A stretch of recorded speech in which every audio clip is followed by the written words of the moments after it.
Sometimes people ask me, why do I do this? You know, why don't I just leave well enough alone? Why do I have to say bad things about what doctors do? You know, like for example, when we have patients with heart disease, why do I have to tell people that angioplasty doesn't save lives? Why don't I just go on and tell them, you know, eat a good diet and the underlying atherosclerosis heals and gets better? Why do I have to tell people that the treatment of type 2 diabetes with the pills and insulin that they use actually kills them? Why don't I just tell them what they have to do is just eat a good diet and they'll lose weight and the type 2 diabetes will go away? Why do I have to focus on this negative stuff? Well, it's because the patient doesn't listen until we get rid of all the hopes and dreams that are false. You know, if you still believe that the heart surgeon is going to save you, then you're not going to look at what really is going to make a difference. If you still believe that these diabetic pills and insulin shots are going to save you, you just say, hey, I'll take the shots and eat my cheeseburger. But if somebody tells you the truth, and you see that you have no alternative but to change your diet, then you'll do it. The National Health Service said the drugs that we're giving people with MS don't work. The study, it found that patients taking disease-modifying treatments have acquired more disability than an untreated historical control group. In that case, the manufacturers would need to pay the National Health Service to use the drugs to make them cost-effective. The people who got the drugs did worse than the people who didn't get the drugs. This is standard therapy. It doesn't work. This is fraud. You know, when you take people's money and you hurt them, that's criminal behavior, in my mind. But they get away with it because they got all the cash. In the world today, there are about 50 people who are 110 or older. And centenarians, that is people who are over 100, there are about 80,000 of them. And it's interesting, when they've done surveys on these kinds of people, what they consistently found is successful survivors never saw a doctor until they were over 90. Now, this is important. It's one of the messages that I've tried to give you over and over again. Sick people see doctors. Healthy people don't. Sick people take drugs. Sick people get surgeries. Healthy people don't. So you should pride yourself on being healthy and not dealing with my colleagues. It's a very dangerous thing to do. Hey, everyone. Today we're acknowledging someone whose work changed the course of so many lives, including mine. We are now 1 year out from the passing of Dr. John McDougall, who died in June of 2024. I think he died June 22nd. And there's no other way to say it. John left a giant hole in the world. No one can fill the shoes of Dr. John McDougall. He was one of a kind. But what he taught lives on in the thousands of people he helped and in the doctors and educators he touched and inspired, who now carry forward his message. I just played some short clips from John where he points out that most centenarians surveyed, people who'd lived past 100, had something surprising in common. They didn't see doctors until after they turned 90. And John said that's an important point. And he meant that seriously, because going to the doctor doesn't make you healthy. In fact, in many cases, it may do just the opposite. Going to a doctor can be dangerous to your health. And healthy people don't take drugs. They don't get surgeries, McDougall said, but sick people do. And unfortunately, as John showed again and again in countless detailed presentations over many years, a lot of those treatments don't even work. So he spent a lot of time calling out the fraud, the profit motives, and the false hope. And he told the truth. And he spent his life urging people to take back responsibility for their health, to stop waiting for a miracle cure and start making changes to their diet and their lifestyle and their thinking. And that's what made him such a threat to the system and such a gift to the rest of us. So today's talk is a tribute to that legacy. And to go even further, we're lucky to have Dr. Peter Rogers with us, who doesn't just teach Dr. McDougall's work, he explains why it works and how it works. And Dr. McDougall showed that things like autoimmune disease, hypertension, diabetes, these are all preventable and even reversible with a clean, low-fat, plant-based diet. And Dr. Rogers, he adds another layer. He explains the mechanisms. He explains what's happening in the gut, in the bloodstream, in the cells, all the way down to the mitochondria. And when you understand that, when you understand how this all connects, it's incredibly motivating. It makes you really want to adhere to the program that Dr. McDougall taught. And Dr. Rogers also talks about something that John really didn't focus on that much, the toxins that we're exposed to in a variety of ways, chemicals in our food, unhealthy things that we're exposed to just, in modern life, and how to reduce the toxic load in our bodies. So today's presentation, it's part McDougall, it's part Rogers, and it's 100% committed to helping you understand what's really going on and how you can protect your health for the long run. Okay, let's get into it. Peter, are you ready to roll? Oh, yes. You always are. You got your slides. Let me get those up here and take it away.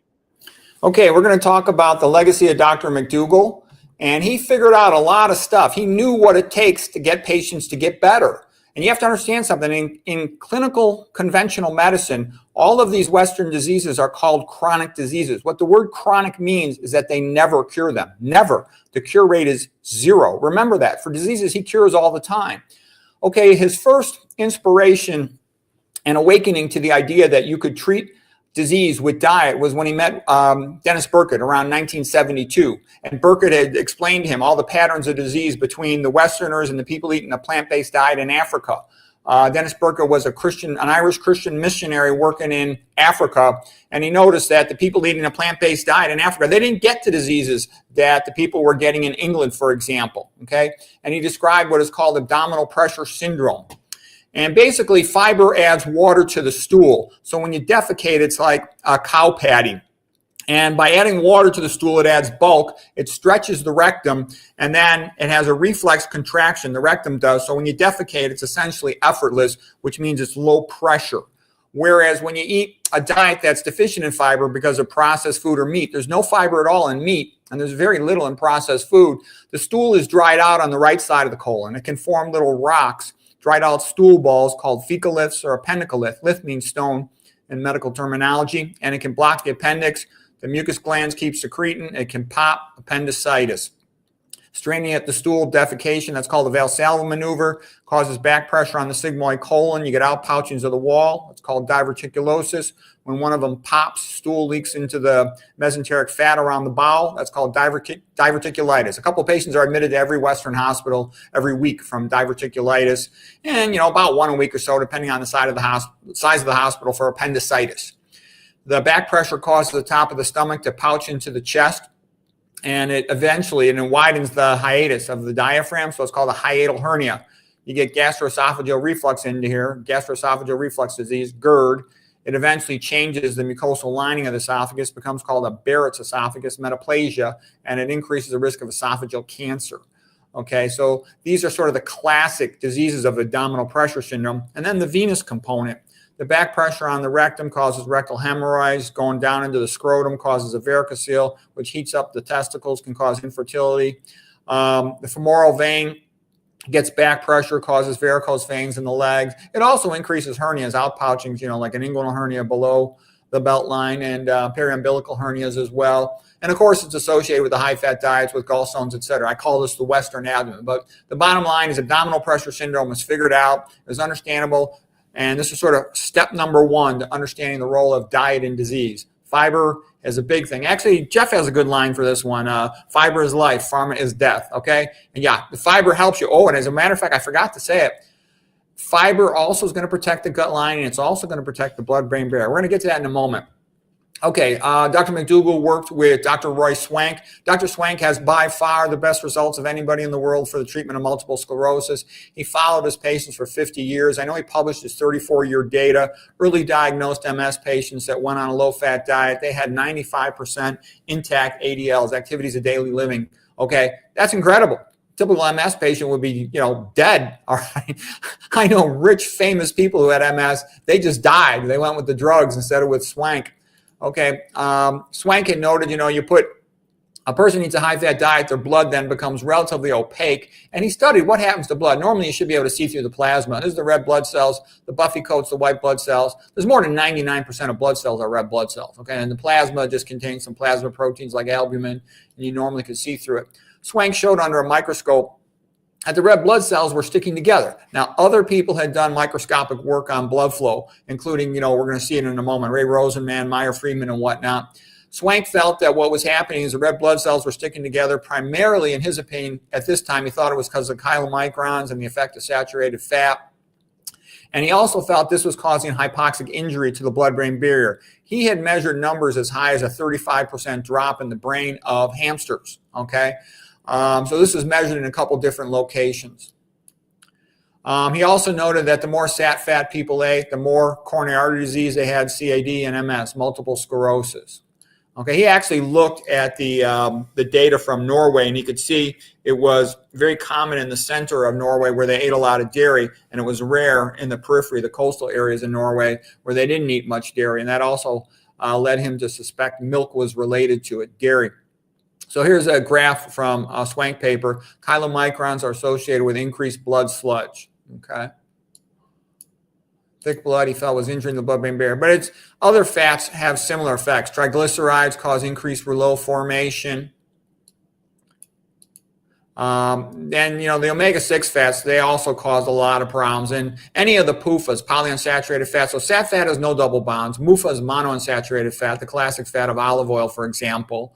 PUFAs are polyunsaturated fats, meaning two or more, poly as in two or more double bonds. The carbon in between is called the methylene bridge. It's a CH2.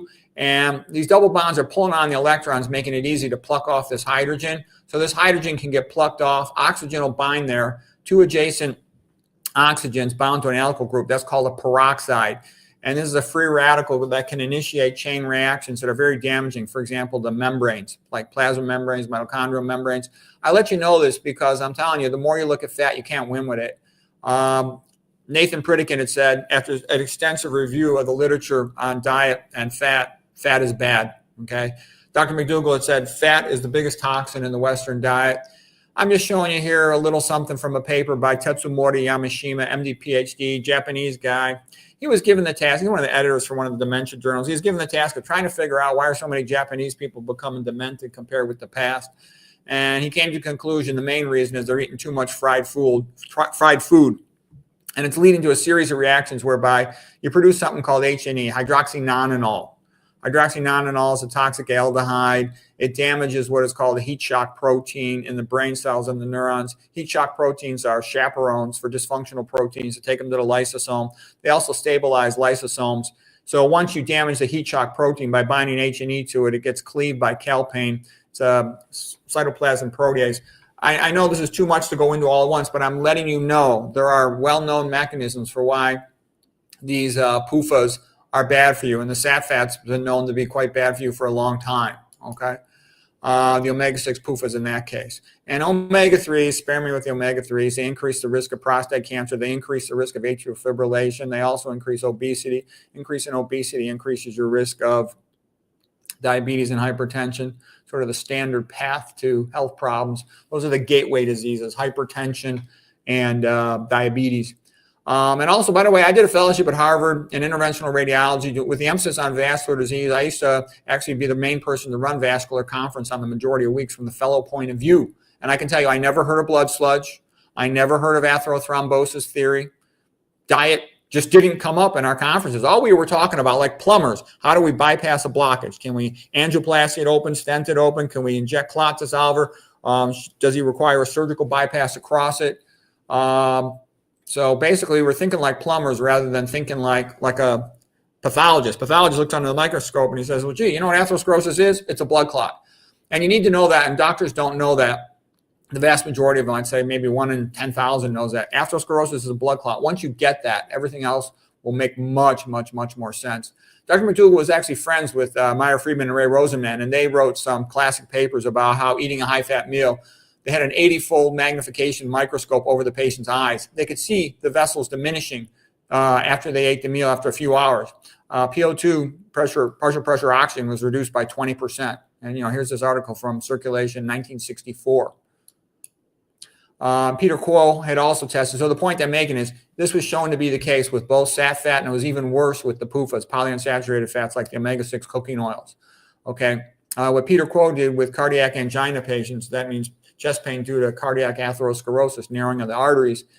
he would give them the high-fat meal, then he would measure their blood lipids every 30 minutes. And what he found is they would get their angina, chest pain episodes at peak lipemia, at the highest level of fat in the blood. When he gave them the PUFAs, it took even longer for the PUFAs to come down in the blood. Whereas a person who ate a carbohydrate meal, they never spiked their lipids. So it was a non-issue. They didn't get the chest pain. This doctor here is Dr. Gregory Sloop. And he figured out a lot about atherosclerosis. And he's really one of the great pioneers of atherothrombosis theory. So athero as in atherosclerosis, thrombosis as in a clot. Thrombus means clot. And he came to the conclusion, and after extensive study, he's a pathologist, by the way. Pathologist, I used to think, you know, the interventional radiologist, the cardiologist, the cardiovascular surgeon, the vascular surgeon, that we were the true experts of atherosclerosis. We're talking about atherosclerosis all the time, angioplasty and stenting, looking at the films. We deal with the patients. We deal with it all day long, every day. So I figured we knew it. But actually, it's the pathologists that look under a microscope. And Sloop pointed out that, you know, all through the 1800s, early 1900s, everybody knew that atherosclerosis was a blood clot from looking at it under a microscope. But all of a sudden, with the cholesterol theory, that becoming big business, it sort of took over the conversation about atherosclerosis. But you look at it in a microscope, it looks like a blood clot, okay? And it organizes like a hematoma organizes as the immune system moves in and it starts to fibrose and calcify. Okay, it's a real important point, because once you understand that atherosclerosis is a blood clot, anything that increases clotting will increase the risk of atherosclerosis. Anything that increases blood thickness will increase the likelihood of forming atherosclerotic plaque. And Dr. Sloop showed that LDL cholesterol molecules cause bridging, sticking together of the red blood cells. I'll explain what that means on the upcoming slide. It also is associated with an increased risk of DVT, deep vein thrombosis, a blood clot in the leg veins. You get atherosclerosis primarily in the arteries. It's a different situation in the veins because they're a low pressure system. And I'll explain why in a moment for that as well. You'll sometimes hear paleo-ketos say that, oh, well, it's not because of fat, because it doesn't cause a problem in the veins. So let me explain. The pressure is highly relevant to it. Okay, and I'm also going to tell you, like, here's a typical, I thought this case report was kind of funny because it just shows you how confused conventional medicine is about atherosclerosis. So here's the title of the paper: Complete Resolution of Extensive Thrombosis, Atheromatosis of the Aorta. Okay, and then they gave the patient Coumadin. Okay, so anyway, a 54-year-old guy had a large middle cerebral artery stroke, and there was so much brain swelling they had to take off part of his skull, craniectomy, that he didn't die of brain herniation due to too much mass effect within a fixed space of the skull. Okay, then he post-op, of course, he's stroked and he's status post-crani, so he's laying around in bed, you know, sedentary, which is hyperthrombotic, and he got a cold leg, ischemic leg. They think they're going to have to amputate his leg. They did a CT scan, and you can see atherothrombosis in his aorta here. It's only about 45%, but they had to do an embolectomy of his leg, pull the clot out. They were able to save his leg. Okay, he eventually actually walked out of the hospital, not wheelchair dependent, but I'm still making a point that they know it's kind of atherosclerosis and the clot's the same thing, but it's hard for him to say it. Okay, and this guy completely resolved because it was an acute clot. It was dissolvable, if you will. And he was on antiplatelets. That's things like aspirin and Plavix, and they also gave him Coumadin, anticoagulation. And he also got lipid-lowering medicines like statins. But the reason you can't tell them apart, atherosclerosis and a clot in a blood vessel, is because they're the same thing, okay?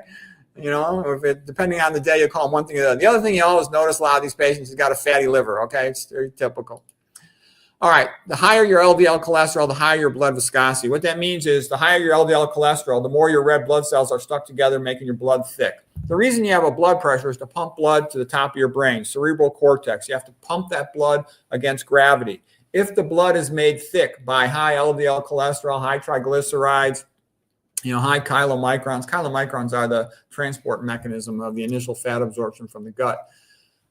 Then you have to pump a higher pressure. You need higher pressure to pump thick blood like a milkshake than you would to pump normal blood, more like water, okay?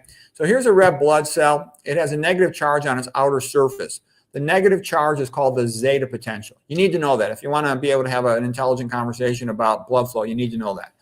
Okay, so you got a negative charge. Other red blood cells have a negative charge, so they repel each other. That's what you want. You don't want them to stick together. In the movies, people die from bleeding, but in the real world, almost everybody dies from clotting.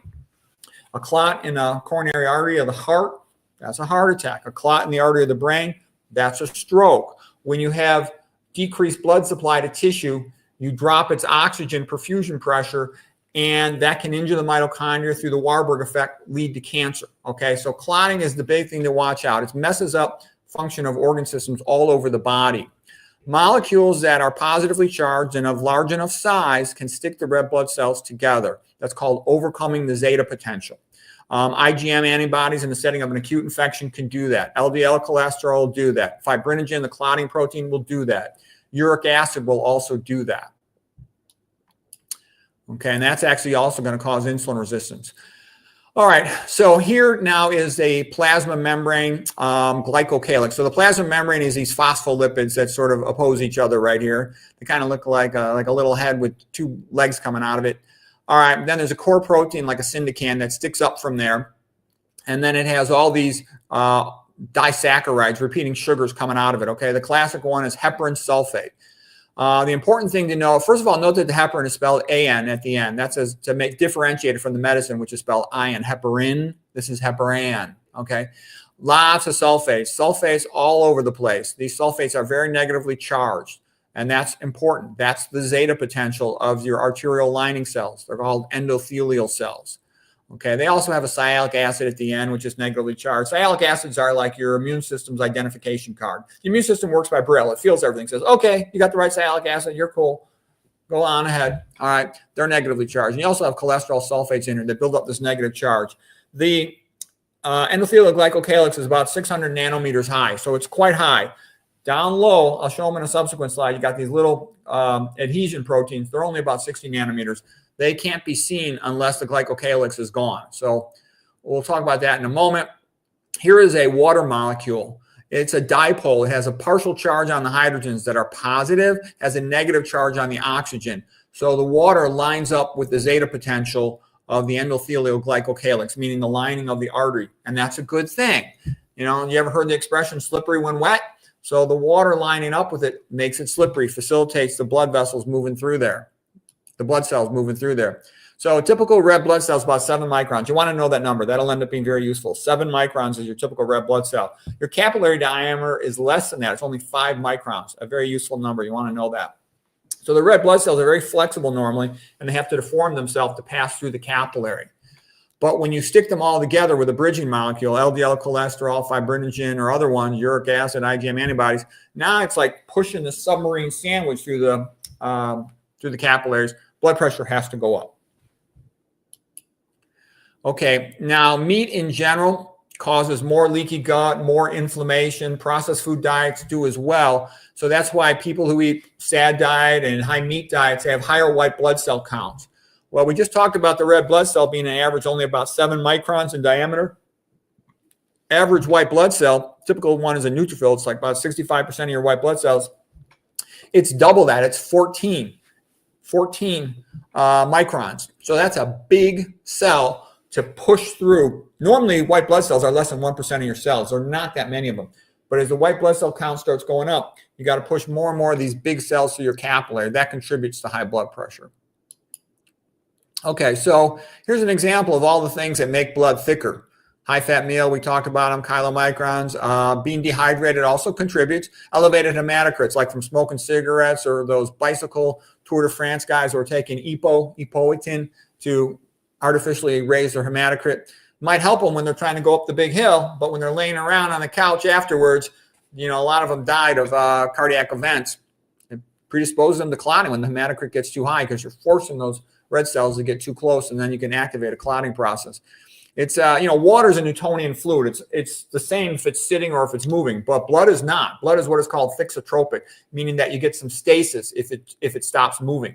And I think that's why when you go for a long drive in the car, you know, an hour or something or longer, when you get out, you're all kind of stiff. You kind of got to get those red blood cells freed up and moving around. You don't want to sit too long. Okay, when you get leaky gut, we'll talk about these bacterial endotoxins, LPS and LTA, getting into the blood.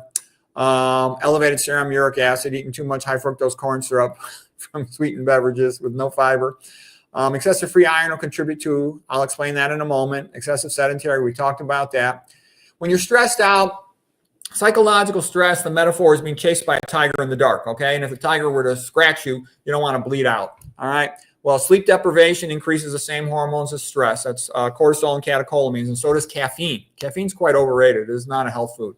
Okay, so that makes your blood a little more thrombotic, elevates your fibrinogen levels a little bit, can dehydrate you a little bit. Okay. Excessive sodium is also slightly prothrombotic. It activates your platelets. Another problem with sodium is high dietary sodium. It causes vasoconstriction. That means it causes your arteries to constrict. It decreases your amount of nitric oxide, your vasodilator. So when you constrict the arteries, think about high blood pressure. You're now pumping thick blood from the fat through a constricted system from the sodium. Okay, so that means pressure has to go up more. There's your hypertension. Big mystery.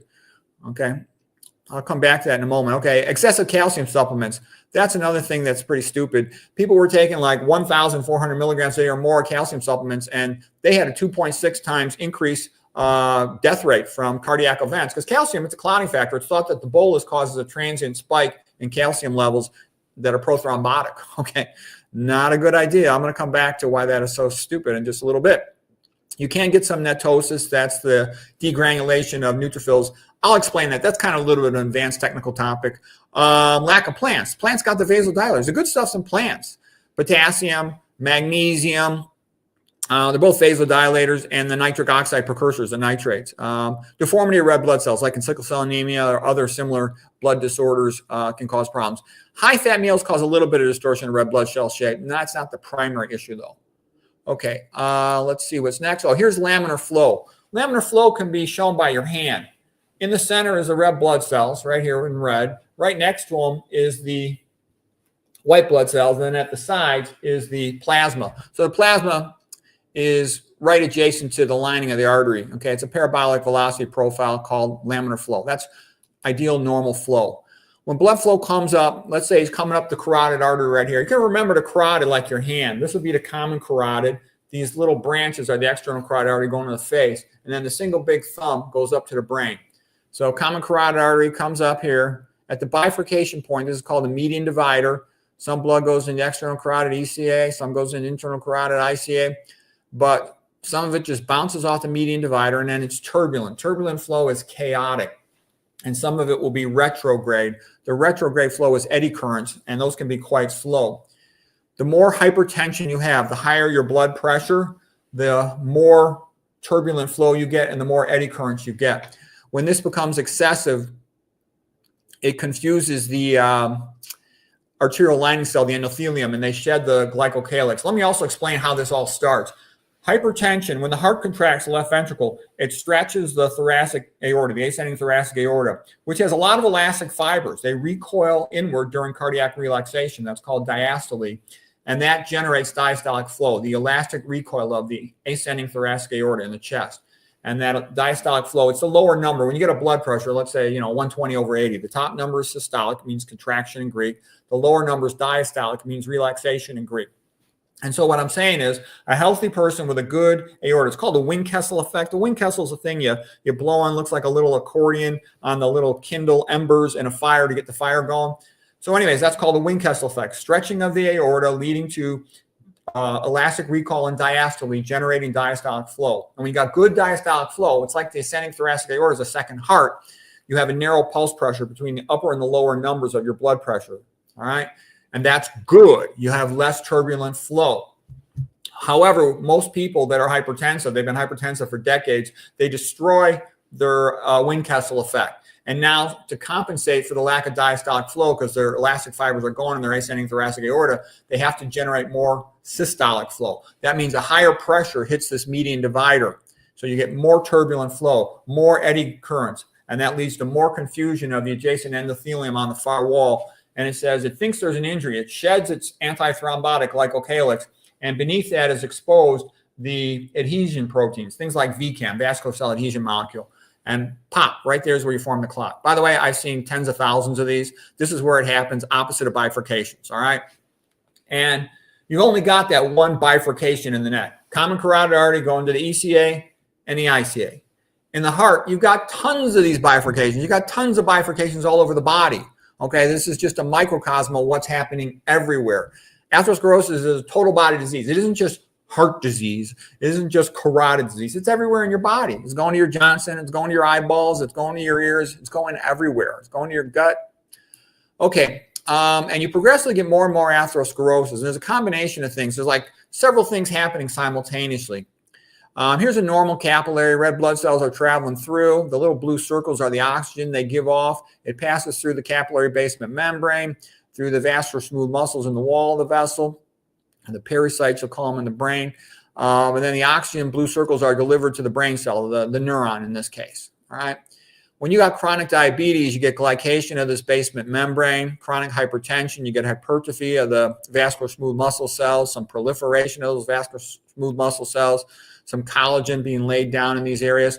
You thicken the wall, you increase the distance of transport that the oxygen has to go to get to the tissue. You get less oxygenation. I got less blue circles going from this diseased artery due to diabetes and hypertension. So less oxygen delivered to the tissues. Remember, the more oxygen deficiency you have, the more hypoxia, the more ischemia, the more you have a risk of tissue dysfunction or even potential cancer. Okay, like through the Warburg effect, hypoxia-induced mitochondrial injury leading to subsequent changeover of the cell's metabolism toward an anaerobic physiology where it becomes kind of like a primitive anaerobic bacteria.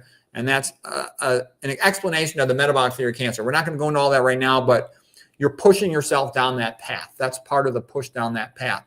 That same process at bifurcations of denuding, removing the endothelial glycocalyx, and now these little purple things right here, those are adhesion molecules. Okay, these little purple things on the arterial lining surface, endothelial surface.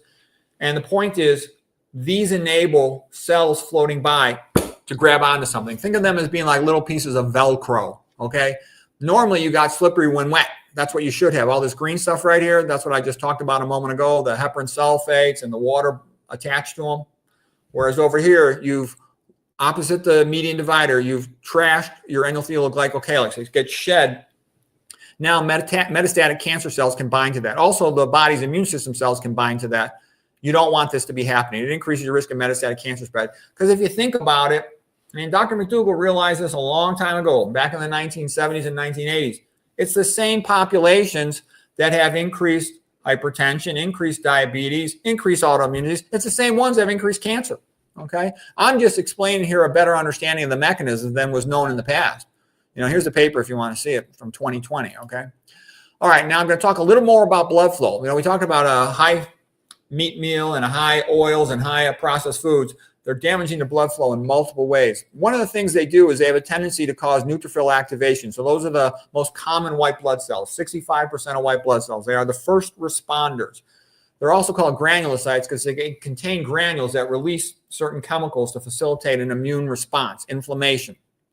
In particular, they release granules containing MPO, myeloperoxidase. They have a little plus sign on them because they're very positively charged. The medical word for that is cationic. I can remember ions that are little molecules that have a charge. So cationic, I remember a cat purrs. Anionic means it means negatively charged, and I remember anionic has the N in there for negatively charged. But anyways, remember the glycocalyx had a zeta potential. It's positively charged. All this, it's negatively charged, zeta potential. So all these positively charged myeloperoxidases, they bind to it and they collapse down the glycocalyx. And they also simultaneously, the neutrophil will release these MMPs, matrix metalloproteinases, that will cut the syndicans, core proteins that had the heparin sulfates attached to them sideways. So your bottom line is you're trashing your glycocalyx, which you don't want. And now the white blood cells can bind to these adhesion proteins, things like, VCAM, vascular cell adhesion molecule. Also, metastasizing cells floating by in the blood can bind to some of these adhesion molecules and have an increased chance of getting beneath the endothelial layer, subendothelial, subintimal. Okay, so I'm showing you it all goes together with a similar mechanism. Here was the medicine, by the way, heparin, which will have a negative charge and it can get the myeloperoxidase, the MPOs, to disperse. Okay, but what caused this degranulation of the neutrophil? High-fat meal, okay? It's bad for blood flow. This is just more of the same, showing that, the myeloperoxidase causing collapse downward of the glycocalyx, exposure of the adhesion molecules, initiation of an inflammatory response, which begins with the white blood cells sticking to the arterial lining, and then subsequently they're going to release chemicals that cause the tight junctions between these endothelial cells to open up, and then they're going to go in subintimal and cause all kinds of problems. Okay, now for something completely different. We're going to talk about the gut a little bit because I'm kind of showing you things that McDougall figured out. McDougall figured out how to prevent those previous problems. Now, the way you want your gut to be is like this wonderful painting, Sunday afternoon on the island of the Grand Jet in France. Okay, this guy, Georges Seurat, from 1886, made this beautiful painting. Everybody's happy. Everything is copacetic, you know, having a good time. It's a beautiful painting. I looked at this painting for a while and I go, what's strange about this painting? Well, gee, they don't have towels. Why don't these people have towels? But anyways, it's a very nice painting. And here's what happens with your gut. Your good bacteria, they got smiley faces. They eat the dietary fiber, and they take the dietary fiber and they convert it to butyrate. Butyrate is a 4-carbon, actually a fatty acid. They call these SCFAs, short-chain fatty acids. The butyrate is taken up by the enterocytes, and they use it to make the TJs. TJs are tight junctions. The tight junctions prevent anything bad from getting through this thin layer of cells. Your gut lining is only 1 cell thick. 1 cell thick, okay? That's protects you from the outside world because the lumen, the center of your gut is the outside world. It's what you put into your mouth. And like the majority of your immune system is all lined up along this gut wall because that's where the action is, all right? That's your main interaction with the outside world. And you got these guard cells, dendritic cells, all right? They're sort of surveying the area and they're all trying to protect you. But the most important thing is you get this fiber so you can maintain your tight junctions. That's the rate limiting step to making your gut work. Okay, and not getting leaky gut. Leaky gut means increased intestinal permeability. This long list of things right here are things that cause leaky gut. Can be antibiotics. Oils are toxic to the gut lining. Saturated fat's bad for the gut lining. All these emulsifiers. Emulsifiers are like sort of an amphiphilic bipolar molecule in processed food that holds the liquid phase, the aqueous phase with the lipid phase together. So the thing looks the same one day to the next, you know. Okay, so the different layers of your Twinkie don't merge together. Your emulsifier helps prevent that. Here's more things that cause leaky gut. There's a bunch of things. This is basically, too, why I tell people, simplify your life. Try to live like Adam and Eve, but keep your indoor heating and plumbing. Lots of these modern chemicals are toxic to your gut. High fructose corn syrup, toxic to the gut. Non-steroidal anti-inflammatories, aspirin. A little bit of an effect negative from dishwasher soap, for example. If you don't cook with oil, you don't need dishwasher soap. Okay, so anyways, there's a whole long list of these chemicals that all increase your risk of leaky gut. When you get leaky gut, you start getting problems.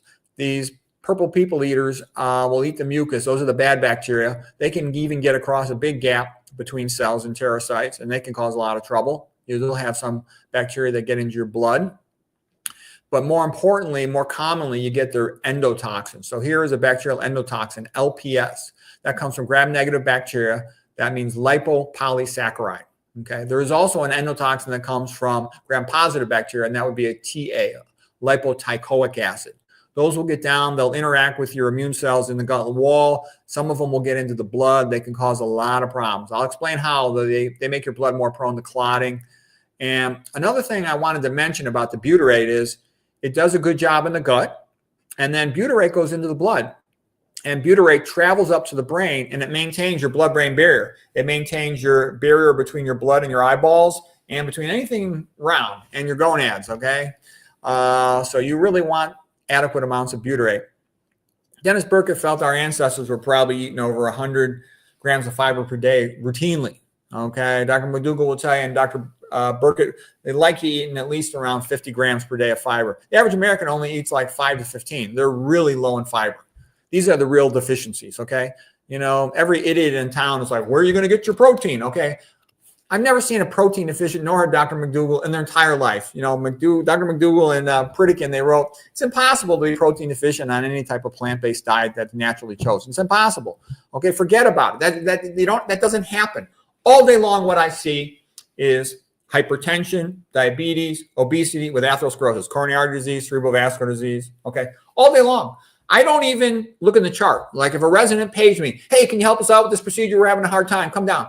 Okay, I go, okay, I'll be right there. I got to do something else. I go down there. I don't even have to look in the chart. I know the patient is hypertensive, diabetic with coronary artery disease, cerebral vascular disease. It's just guaranteed. Okay, it's so common. It is a safe assumption that they will have that because in the Western world, everybody who eats these high-fat, westernized meat and processed food and oil diets, they all get atherosclerosis. It's like William Roberts, the great cardiac pathologist, has said, if you feed herbivores these high-fat diets, they all get it. And as McDougall said, we're designed to eat starch primarily, like starchivores.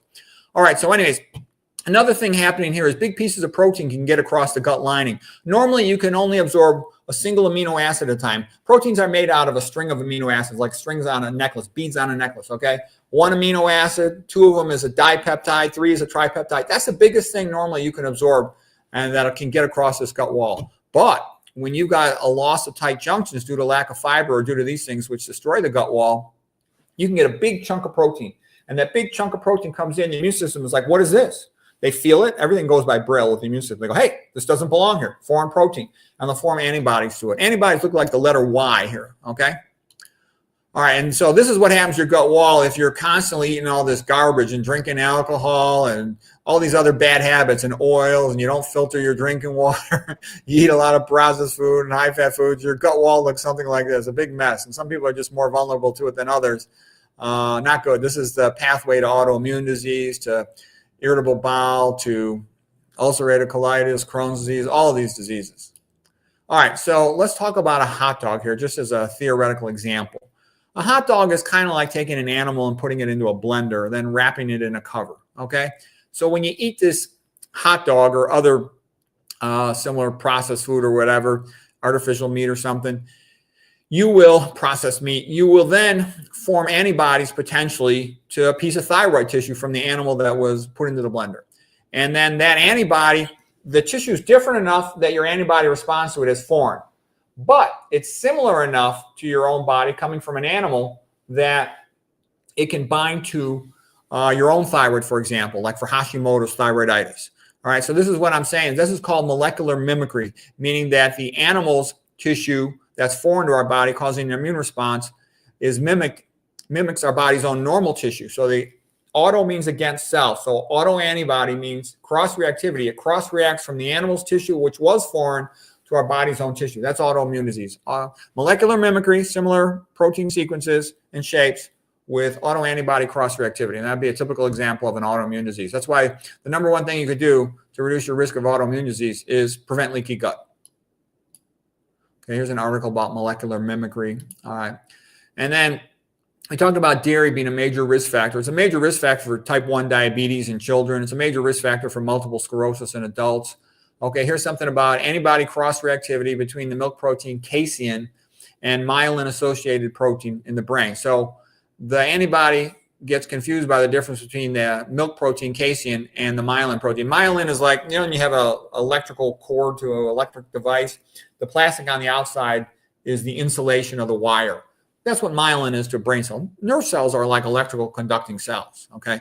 And they're wrapped in this fat that's called myelin. It's like the plastic around a cord. All right, so anyways, these all these white spots are abnormal. This would be an axial flare image at the level of the lateral ventricles. And all these white spots are demyelinating lesions of multiple sclerosis. Not good. These could ruin your life, so you don't want that. Best way to avoid it, low-fat vegan diet. Okay, here's another article just saying high-fat meal induces low-grade endotoxemia, meaning it allows those endotoxins to get into the blood, okay? Causes leaky gut, LPS in the blood, endotoxemia. Emia means something's elevated in the blood.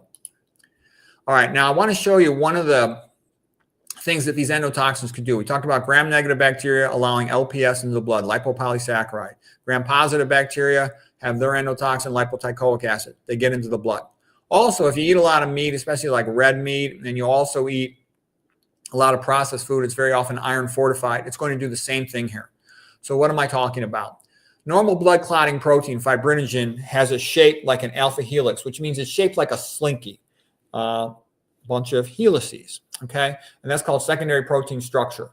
When exposed to LPS, LTA, or free iron, then it can change shape and become flat. A flat shape of a protein, secondary protein structure, that's called beta-pleated sheet. So normally in the fibrinogen, the native molecule, the normal molecule, the hydrogen binds it to itself to keep its alpha helix slinky-like shape. But in beta-pleated sheet, the hydrogens form connections between the adjacent molecules. The bigger a molecule is, the more likely it is to precipitate out of aqueous solution. Well, when a molecule precipitates in blood, becomes solid, that's also called to clot. So these predispose to clotting. When a secondary protein structure changes from alpha helix to beta-pleated sheet, that's called an amyloid change, an amyloid transformation. And this is a fundamental concept in pathophysiology that actually a lot of doctors don't know, but they really ought to know this because it relates to a lot of things. You ever heard of beta amyloid protein in the brain with regard to so-called Alzheimer's disease, so-called Alzheimer's dementia? Okay. I've talked about that plenty in earlier lectures here on this channel as well. But just be aware, this is a useful concept to know, an amyloid transformation and shape. Okay. And that's what you get when you get leaky gut. That's what you get when you're iron overloaded. Most American men are iron overloaded by the age of 25. Women don't tend to become iron overloaded until they're postmenopausal because they stop menstruating. Menstruating is like a therapeutic phlebotomy. That's the reason that women live longer than men. All right. So here's a paper by Etheresia Pretorius and Douglas Kell. They did some great work on this subject, and they were showing that you get increased clotting from these bacterial endotoxins, both the gram-negative, gram-positive endotoxins, and from iron. Okay, amyloidogenic clotting. The amyloid clot's different than a regular clot. A regular clot is with regular fibrinogen, and it looks like little pieces of spaghetti that kind of wrap up the red blood cells like this.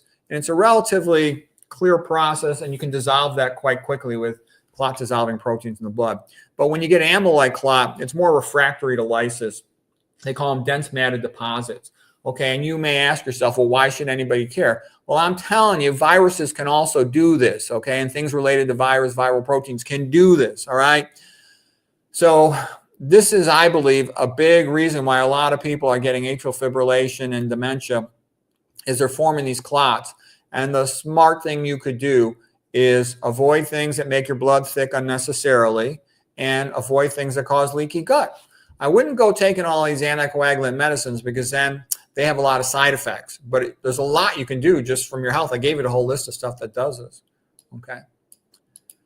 All right. Another thing that got talked a lot by Dr. McDougall and Nathan Pritikin was aware of this too, was you look around the world, as Dr. McDougall had said, you can see the truth quite often. You got the Bantu women in South Africa typically having about 9 kids. Women used to have an average of about 9 children before the days of birth control and all the modern craziness.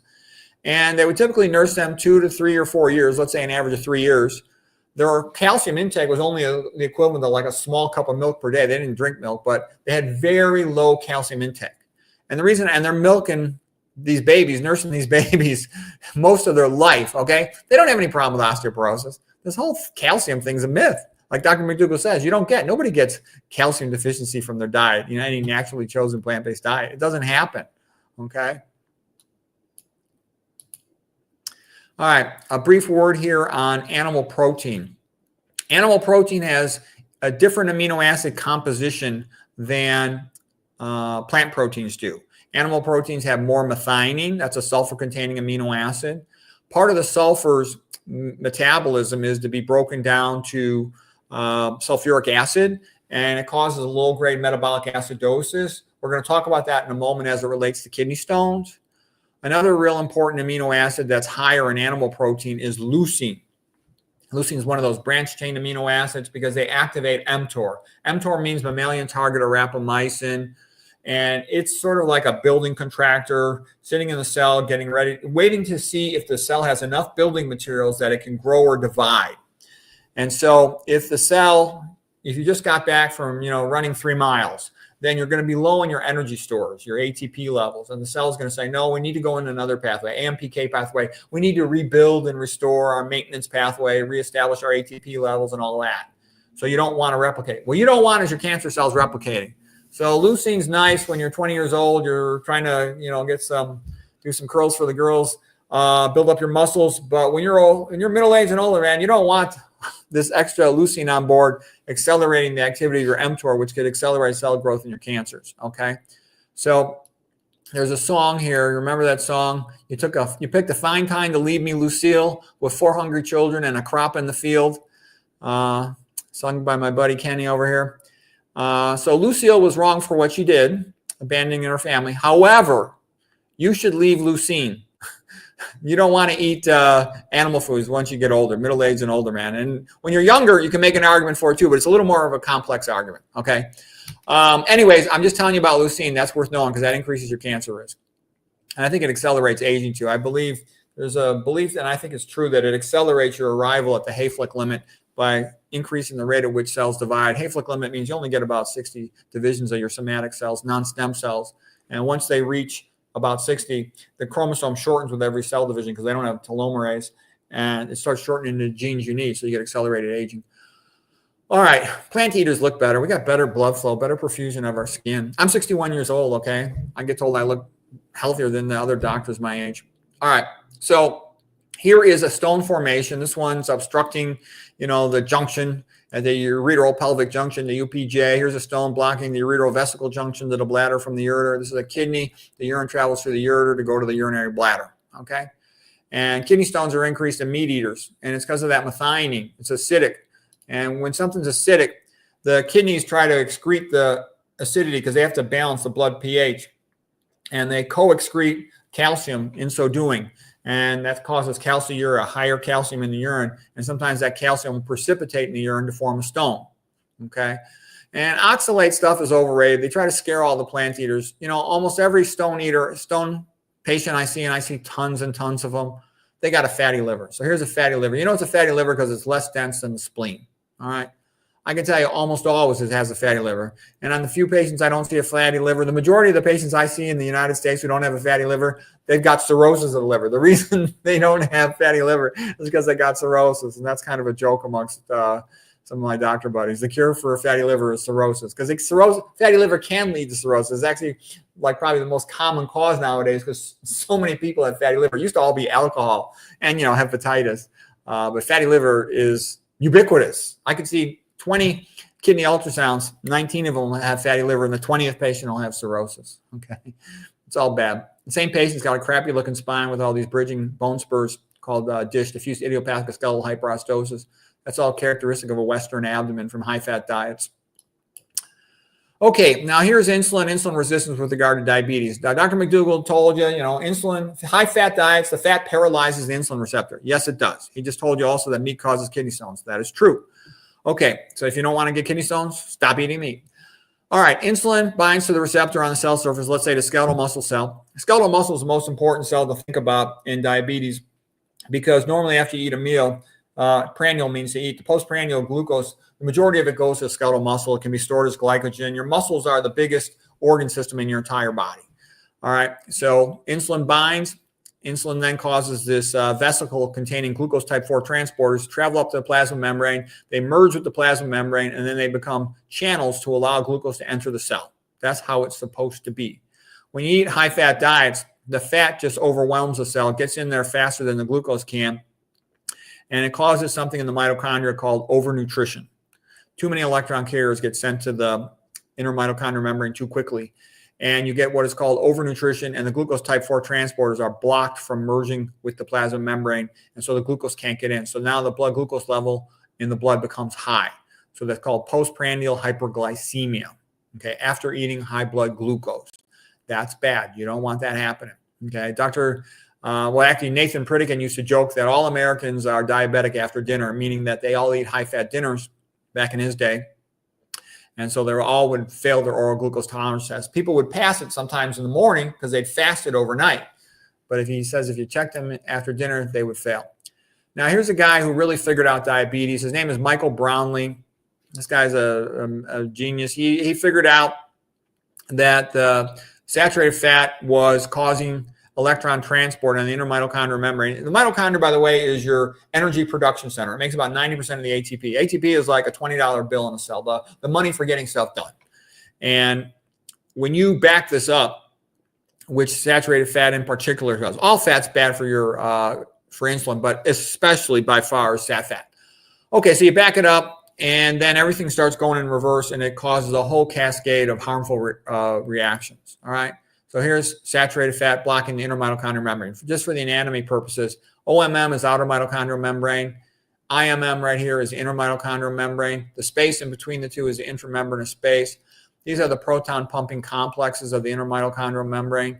And then here's ATP synthase. It allows a proton to come back into the mitochondrial matrix, and that's used. That spins like a mill wheel, or you can call it a rotary turbine. And it's used to add a phosphate to ADP, adenosine diphosphate, to make it adenosine triphosphate with 3, and then that's the energy currency of the cell, or it uses to do all kinds of work. All right, so that's how it works. So sat fat blocking inner mitochondrial membrane. So just remember this.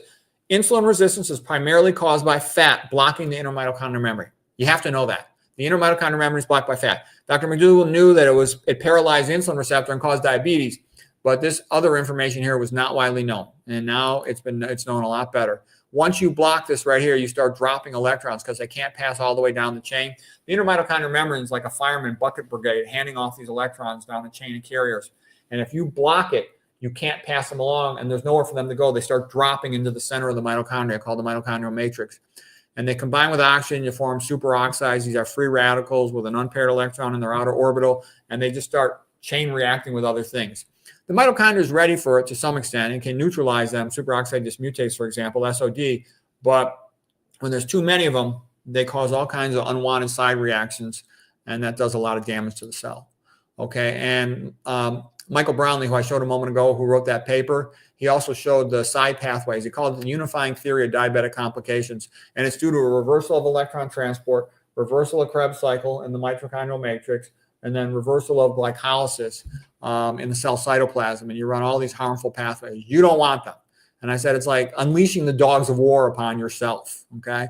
Like the Shakespeare cry havoc and let slip the dogs of war. It's like self-destruction, you know? And Ayn Rand had a good quote. She said, a man must study philosophy so that he can learn how to recognize truth. He either learns how to recognize truth or he must accept the truth given to him by others. And if a man is not able to recognize truth, and then he has to base his decisions on truth, then he makes the wrong decisions and he becomes his own destroyer. And that's most people. You know, there's the classic quote, most men dig their own grave with a knife and a fork. And basically, if you're an ignoramus about the basics of health, you destroy yourself. And it's totally preventable, so it's well worth it to learn how to avoid it. And it's not rocket science. It's people in all these traditional countries where they ate plant-based diets. You know, lots of them are illiterates and they're quite healthy with clean arteries. And you got all these sophisticated Americans with their graduate degrees, you know, eating cheeseburgers, plugging up all their arteries. Okay, this is just the advanced glycation end product pathway. You'll typically block this enzyme in glycolysis, glyceraldehyde 3-phosphate dehydrogenase. Then you run these side pathways like through methylglyoxal, and it just starts glycating all kinds of proteins. Inside the cell cytoplasm, it goes extracellular matrix, connective tissue, then it goes into the blood, glycates albumin, and then you form these advanced glycation end products. They're taken up into other cells, like in the macrophages, and they activate these receptors. Receptors for advanced glycation end products, they're called RAGE receptors. But those activate additional inflammatory pathways. You get all these problems. The body normally can handle some AGEs. There are some AGEs you get from diet, typically high-fat, high-protein foods, but you don't want to be making them for no reason. It's just stupid to eat high-fat diets. Okay, here's another paper saying you can't win with fat. This is just how it is. By the way, I could care less about animal rights. I actually think most animal rights people are a bunch of jerks. I'm just giving you my opinion, okay? I think they're a bunch of phonies. And I actually want the meat supply to continue to be available in case there's a deficiency in plant supply. We got a backup, okay? So I'm not an animal rights guy, but I am telling you, you cannot win with fats. You know, animal food's better than starving.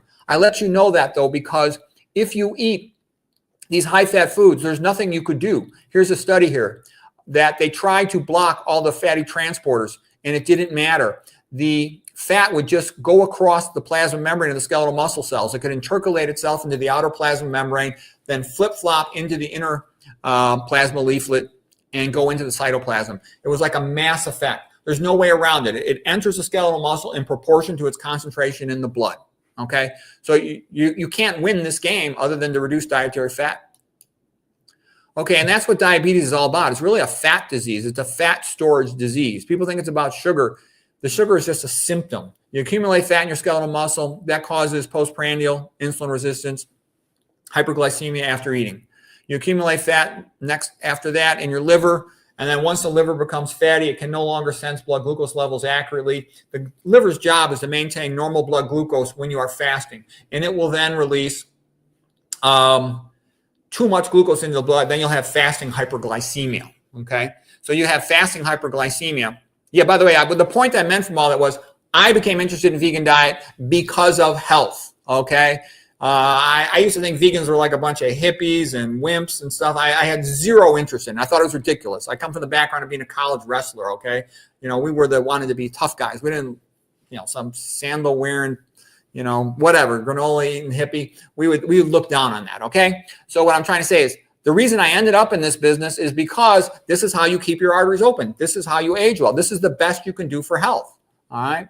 That's why it's the most powerful thing in all of medicine. I can tell you, I've been a doctor over 30 years. The most powerful thing in all of medicine by far is a low-fat vegan diet with no oil.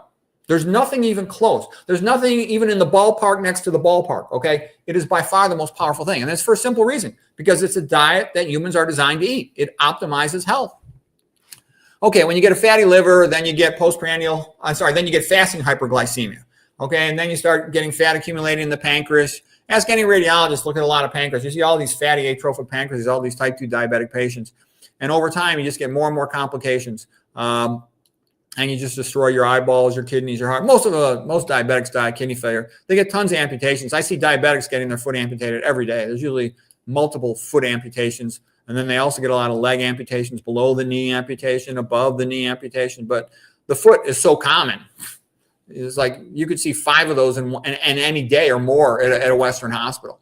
Okay, and then I made the point about inhibition of the mitochondria right around, coenzyme Q and complex 3 is characteristic of fat-induced diabetes, insulin resistance. So I was interested in that. I was very interested in biochemistry.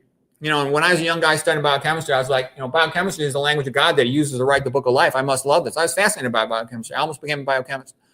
I tell you that because I'm like, gee, there's got to be more things inhibiting the inner mitochondrial membrane. So I went back to my college biochemistry book, Stryer, the great Stryer textbook of biochemistry, the Leninger textbook, and I went through the other textbooks too, the nutritional textbooks of biochemistry. Not a single one. They all had nothing on mitochondrial inhibition. Nothing. Literally nothing. So I go, this can't be correct. It cannot be correct. I know it can't be correct. So I started going through the journals. I quickly found 5, 10, 20, 30, 40, 50, 60, 70 inhibitors of mitochondria. Okay, and so somebody might be thinking, oh, well, it's a bunch of rare stuff. Oh, I don't think so. Tell me if you ever heard of this stuff. Tylenol, statins, glyphosate spread on non-organic processed food like soy, atrazine sprayed on non-organic corn, okay? F- fluoride in your water, okay? How about this? You ever heard of the medicine metformin given to diabetics, omega-6 coquinols, hydroxynonenal? Okay, and tons of other common things, fluoroquinolones, beta-lactam antibiotics, NSAIDs. Okay, it goes on and on. You will have heard of most of them, all right? MJ, the great marijuana for chumps, okay, that causes brain damage. All right, so what I'm trying to say is you can get, not from all of these, but from some of these, you can increase your risk of diabetes. So the classic one is a statin. And so look at this paper here on statins, okay? This is the kind of stuff that it's funny. If you understand how ridiculous and stupid this is. So they know that statins will increase glycosylated hemoglobin, A1C, fasting serum blood glucose level. They increase your diabetes. So you're giving a patient a drug for hyperlipidemia to cause a disease that messes up their blood lipids. Now, the only reason people don't say this is idiotic and stupid is because there's a lot of money involved, okay?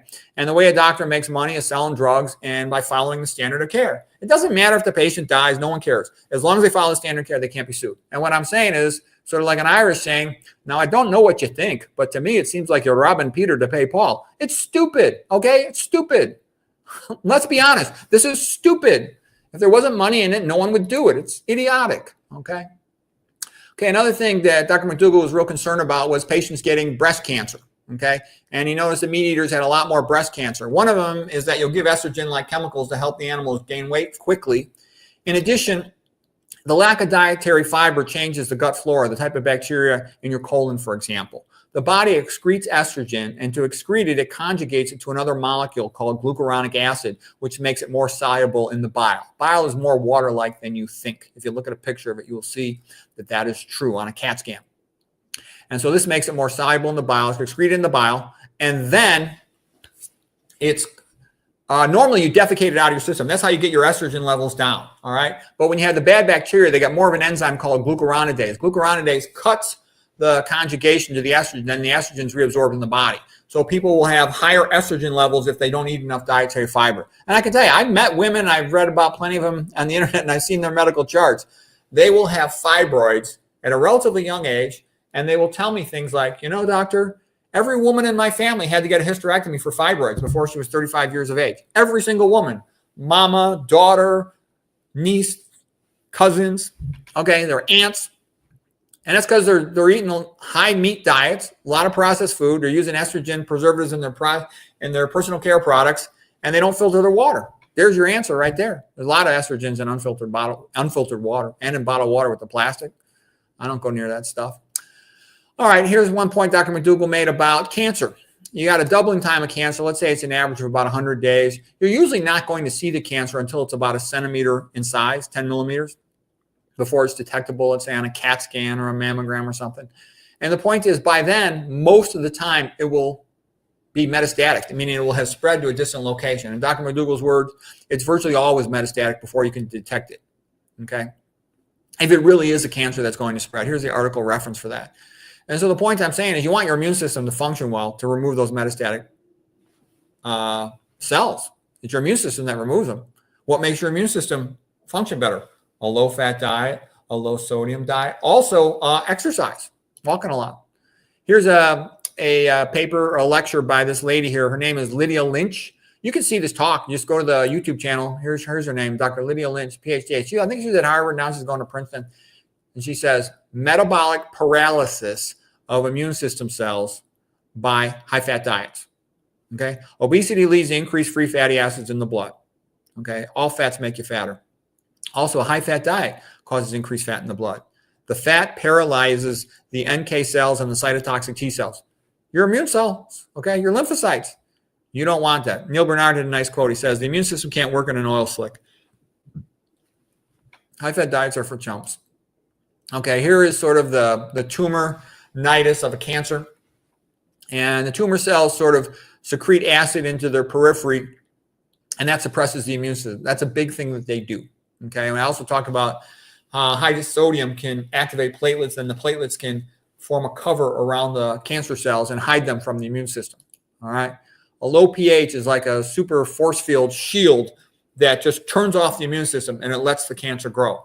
So you don't want that. What causes a low pH? Okay, you can get a low pH in the extracellular matrix from a high meat diet, all the methionine. You can get it from a high sodium diet because the chloride is also an anion, displaces the bicarbonate, causes a low-grade metabolic acidosis. But guess what?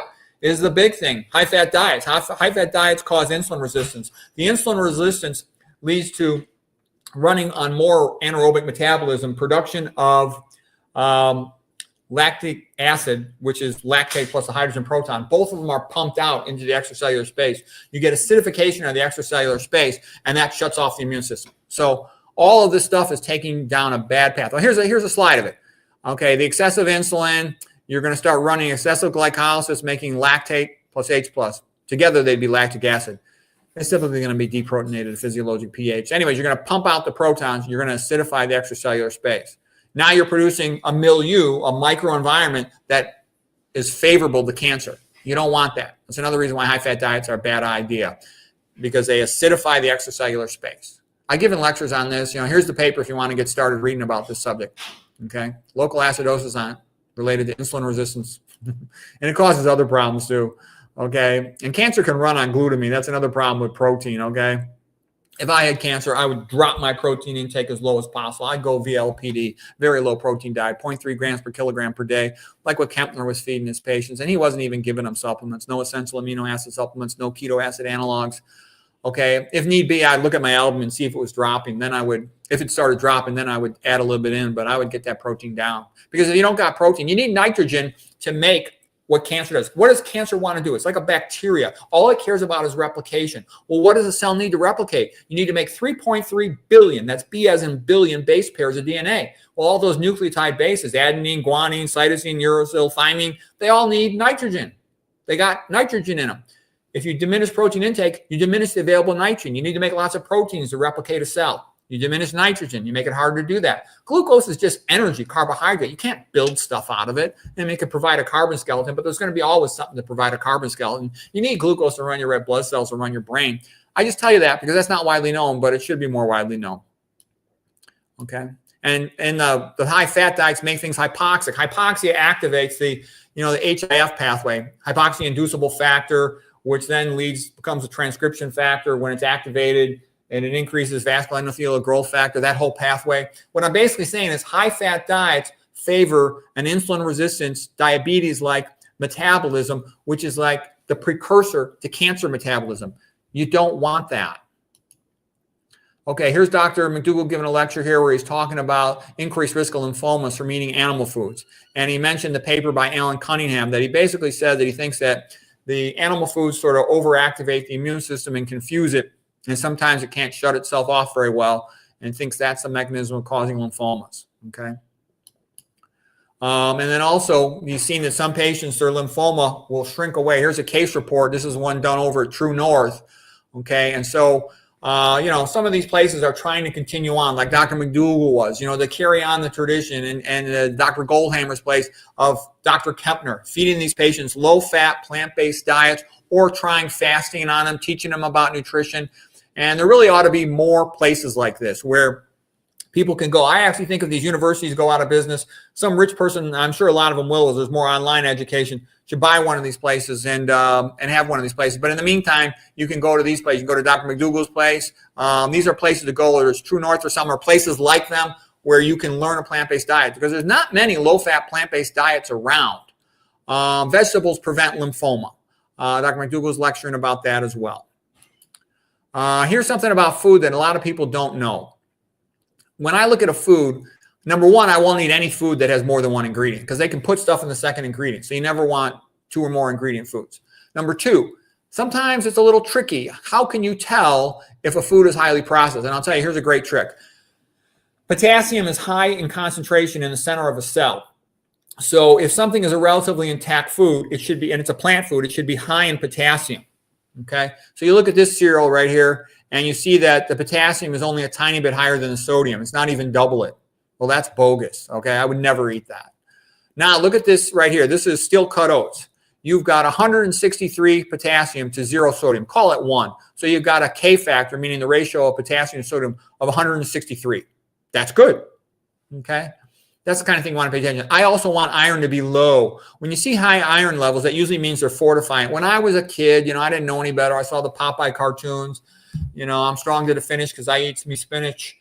And so I thought that was a good thing. I used to eat Raisin Bran because I didn't know any better. Now I would never touch the stuff. And you see it's real high because it's fortified iron. But then you become iron overloaded. I actually would give blood. Like whenever I go for a blood lab, let's say I have to get my cholesterol checked, I'll have them pull off a couple extra tubes and discard them, because I don't want that extra iron to get my serum ferritin down. You want your serum ferritin ideally between about 30 to 80. A lot of people don't know that. Anyways, this is a good trick for looking at food labels. All right, so here's the great Walter Kempner, and he's sort of like the grandfather of nutrition therapy for medicine. We'll call McDougall the father. He's the grandfather.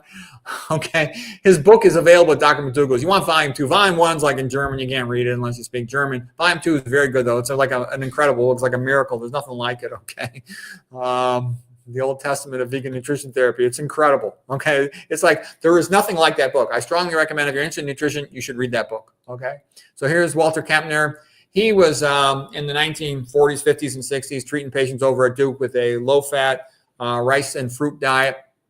Okay, he had these patients. He was reversing hypertensive retinopathy, diabetic retinopathy, and all the other doctors accused him of lying. He goes, "Oh, you don't believe me? Here's another patient. Here's another one. Here's another one. Here's another one."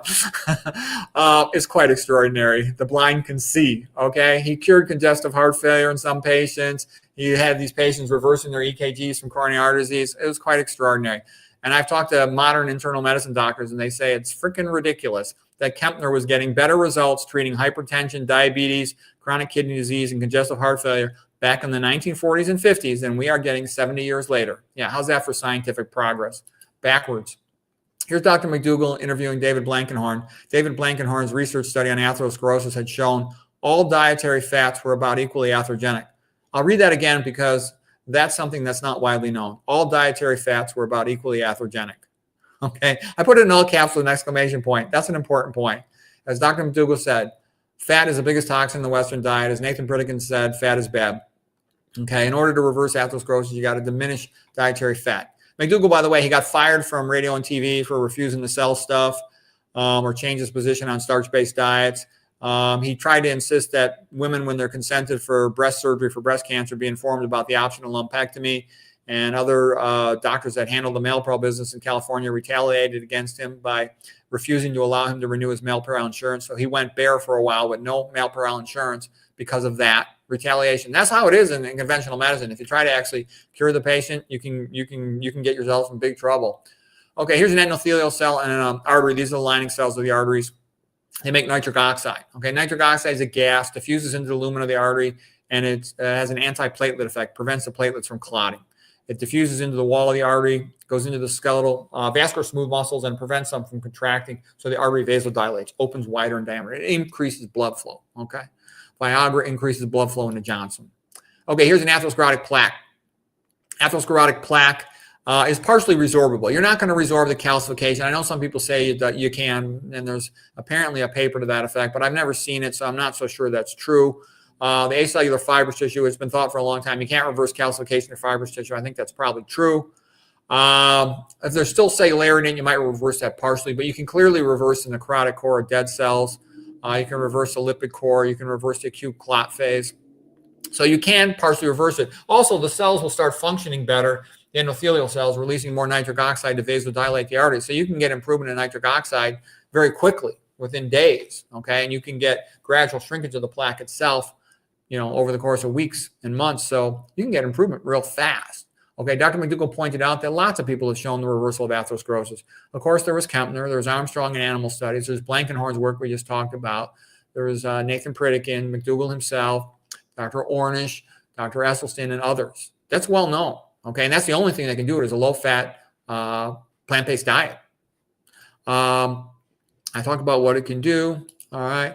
Eating the plants, you get the nitric oxide precursors from these plant nitrates, NO3. On the back of the tongue, there's bacteria converted to nitrite. This should be an I here, nitrite, NO2s, goes to the stomach acid, nitric oxide, systemic vasodilation. Sunshine also does that too. And that's why things like some of these toothpastes and mouthwashes, like with fluoride in them, can kill these bacteria on the tongue, and then you lose this effect. And that can lead to more hypertension, which can lead to more atherosclerosis. Here's a Kempner diet, primarily rice and fruits.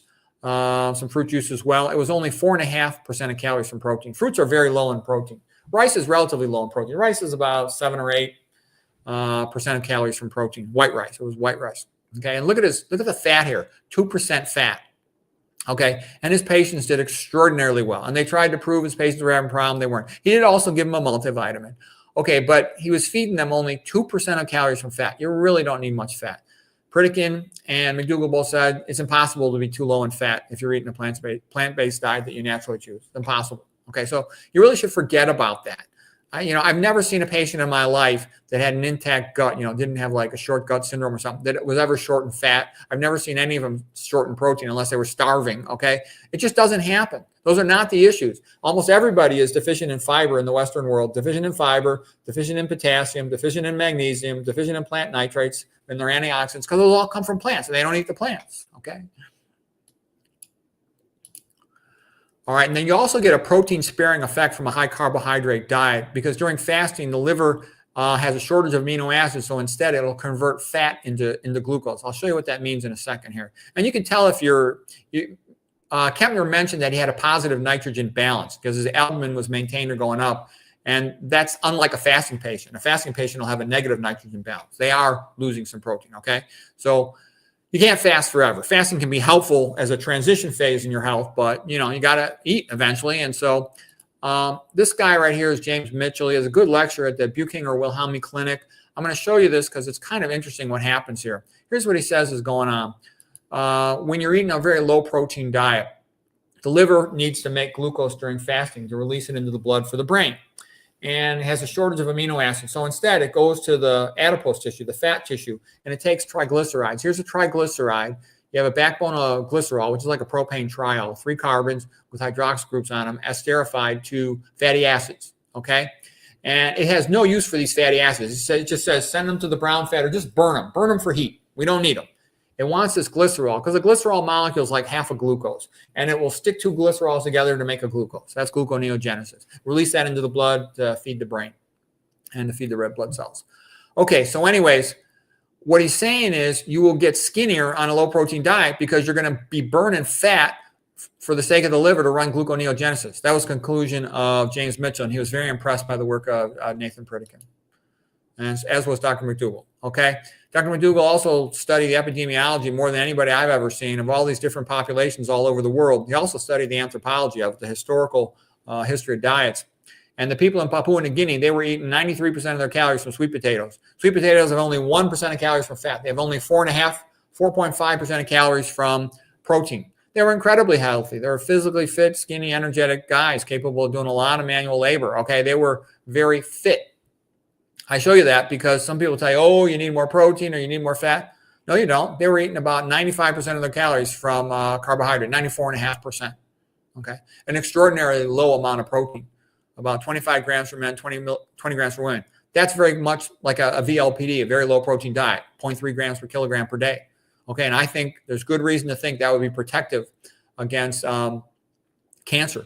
Oh, and another thing that was funny, they were smoking like chimneys, but they had more than 6 times less cancer than the Westerners. Okay, and it's thought that's because they eat a low-fat diet. Some people say, well, there's other worse chemicals in the cigarettes in the Westerner than in them. You know, I don't know for sure what other chemicals were in the cigarettes, but 6.1 times lower cancer, that sounds pretty good to me, because then you don't get as much tissue hypoxia. If you look at these numbers, the numbers for sweet potatoes are rather extraordinary. Dr. McDougall said that sweet potatoes are probably the healthiest food in the world, and here's why. They have very low protein. That's what you want. Only 4.5% of calories from protein. Another argument Dr. McDougall would make is, they look at human breast milk. It only has about 5, at the most 6% of calories from fat. And that's what a baby eats during the most rapid phase of growth in life. The rest of your life, you're going to need less than that. Okay, sweet potato gets you down in that range. A lot of fruits will get you down in that range as well. And anyways, starches satisfy hunger better. So it's super low in protein. It's super low in fat, only 1% of calories from fat. White rice and regular potatoes also can get you down in that range. So that's extraordinarily good. And they taste good too. What more could you want? Okay, here's the Tarahumara in northern Mexico, Copper Canyon, Sierra Madre area. Sierra is like a saw in the mountains. Okay, anyways, these guys eat their old-fashioned Mexican diets, lots of corn, some beans, some local greens. They're world famous for being ultramarathoners. Every guy in town can run 200 miles in a day or 2 days, okay? The women run about half that distance, about 100 miles. It's quite extraordinary. Nathan Pritikin was always impressed by them. He patterned his diet after them. The Tarahumara means fleet runner. And the other thing is, they were combined in the past with the Pima population before the Mexican-American War in 1848. The Pima got pulled into, I'll show you the Pima. The Pima got pulled into what is now Arizona, and they eat the SAD diet, standard American diet. They got all the diseases. They have a tremendous amount of obesity, gallstones, appendicitis, abdominal pressure syndrome, diverticulitis leading to sigmoid colon surgical resection, coronary artery disease, pacemakers, thyroid problems. They got tons of problems. They're all sick. Whereas the Tarahumara, they're running incredible distances. Okay. All right, a little bit on hypertension. Hypertension, I say, what you really want with your blood pressure is like Goldilocks. You want the golden mean. You want to be happy in the middle. All right, so what am I talking about? If your blood pressure is too high, you can shear off one of your lenticular striates here. This is the internal carotid artery coming up into the brain. The anterior cerebral artery would be right here, but I don't draw. It's too complicated for this picture. Middle cerebral artery goes right here. Lenticular striates go to the basal ganglia of the brain. Okay, these deep nuclei of the brain at this level, basal ganglia. Then these are the convexity arteries that go up around the surface of the brain, okay? And then they have penetrating arteries that go into the brain parenchyma. I drew a skull and crossbones here because this is where people get strokes if they don't have enough pressure of blood going to the brain, okay? And it can also happen because they've got atherosclerosis from hypertension, from diabetes, embolic clots, other reasons. But strokes in this area where the skull and crossbones, I see tons of these. I'll see over 1,000 of these in one day. And I know what you're thinking, oh, I'm exaggerating. No, I'm not. Lots of strokes are small and they're asymptomatic. One patient can have hundreds of them, okay? And they just keep getting slower and stupider. And I can tell you the majority, I got internal medicine friends tell me every single one of their patients over 60 is cognitively slow, okay? Cognitive slowing, not frank dementia, they can still find their way home. They still know where the bathroom is super common, So I'm telling you, if your pressure is too high, you're at risk to get a little bleed down here, a little bleed stroke. They're usually very small. Big bleeds are rare. I see microbleeds, lacunar infarcts every day, okay? I don't see a big bleed except once every couple of months. So you microbleeds, and they're still relatively uncommon. These things are 1,000 times more common. Okay, so what could cause a stroke up here? Well, if your pressure is too low, you can stroke in this area, okay? If you got chronic hypertension, chronic diabetes, and you haven't treated it, and you get chronic atherosclerosis in your brain artery, cerebrovascular disease, you get these strokes, okay? So anyways, what am I talking about? Here's what I'm talking about. These are lenticular striates. And I say, the old saying in medicine is when you hear hoofbeats, think of a horse. Here's a horse. All these white spots are strokes. This is a typical older patient in America, like let's say 75 and older. But I see brains looking like this sometimes in their 50s. All right, so this brain looks terrible. All these white spots are little strokes. So this patient is probably, not that sharp of an intellectual, okay? Now here's a patient with extensive, these little black spots here are bleeds. This is an SWI sequence, susceptibility weighted imaging, that shows these microbleeds. Usually I only see 1 or 2. This is very severe and extensive, okay? But what I'm trying to say is these are 1,000 times more common, okay? And it's a combination of atherosclerosis, diabetes, hypertension, okay? But it can also be overtreated hypertension, okay? And you want to remember that. I call this a zebra because, like I said, it's 1,000 times less common than this. All right, a guy by the name of Jack Delatorre showed that if you drop blood pressure to the brain, he would tie off the carotid artery in a mouse, and then 2 months later, middle-aged and older mice would be stroked out. They'd be demented. He went and looked at the brain. Actually, they weren't stroked. They weren't stroked. The brain was just shrunken. It was atrophic. So I meant to say it was atrophic, and it had undergone apoptosis of cells. And he did that over and over again. He got the same result all the time. So why am I telling you this? It's for a good reason. He calls this the vascular hypothesis of dementia. Chronic cerebral hypoperfusion, underperfusion of blood, causes the brain cells to die and become atrophic. There's lots of things can do that. Atrial fibrillation, congestive heart failure. Other things can make cells hypoxic, sleep apnea, diabetes, hypoglycemia. Okay. All right. But the reason I'm telling you this is because McDougall was one of the doctors less eager to treat high blood pressure. He recognized the brain needs some blood pressure, that hypertension was a symptom of a bad diet most of the time. So he did not overtreat hypertension as much as a lot of other doctors do. Because you got to think about it. Some doctor working at a fancy medical center, Ivy League place or something, they're under a lot of pressure from the drug companies to sell more drugs. And if they can lower the threshold to treat, they can sell more drugs. But McDougall said, watch out. If you overtreat these patients, you might cause problems with their brain. And I 100% agree on them. I've looked at many tens of thousands of brains. Here's a paper, 1929, Lancet Journal. Author name is Donison. Blood pressure in the African native. This is in Kenya. 1,800 consecutive adults admitted to the hospital. The author spent over 2 years at a native hospital where about 1,800 patients were admitted. No case of raised blood pressure was encountered. Not a single patient. Zero. Nada. None. So in the United States, if you check the blood pressure on 1,800 black people, you probably have about 80% of them hypertension. Walk through a dialysis unit one of these days. You'll see seat after seat filled by a black guy with hypertension and kidney failure. Okay? In Kenya, there's no such thing. And the reason I tell you that is when you're in med school, they tell you, well, 95% of hypertension is essential, meaning of unknown cause. Okay, we believe that some of it is due to aging, some of it is genetic, some of it is, due to socioeconomic disparities. And it's idiopathic, meaning the doctor's an idiot and the patient's pathetic. The reason I tell you that is the incidence of hypertension in Kenya where they ate a plant-based diet is 0. The incidence of hypertension in the Yanomamo where they ate a plant-based diet is 0. Next to 0 in the Tarahumara. Okay, come on. That's nonsense. The conventional medical textbooks when it comes to hypertension, they're nonsense. Okay, Yanomamo in the InterSalt study, no hypertension their entire life because they don't add salt to their food. Okay, these are guys that are hanging out in the Amazon jungle between Venezuela and Brazil, and they're often fighting with their neighbors. Okay, they're not the most peaceful people in the world. And the point I'm saying is despite all the stress of these constant battles with their neighbors, they're not hypertension. So stress does worsen hypertension. Stress does worsen diabetes, but diet is much more important. Okay, and they saw the same thing during World War II or World War I with rationing. The populations that were rationed and weren't allowed to eat meat, they were healthier despite all their stress that they were going through. Okay, in a cell, you've got what's called a plasma membrane ion pump for potassium and sodium. It's going to bring in potassium, two positive charges. It's going to pump out 3 positive charges of sodium. And this forms an electrical gradient. So you have a negative charge inside because you're pumping out more positive charge. So you get a net negative 65 millivolt charge inside the cell. You also have a concentration gradient. There's more sodium outside the cell, 140, 10 times as much as there inside the cell. So that's called an electric chemical gradient.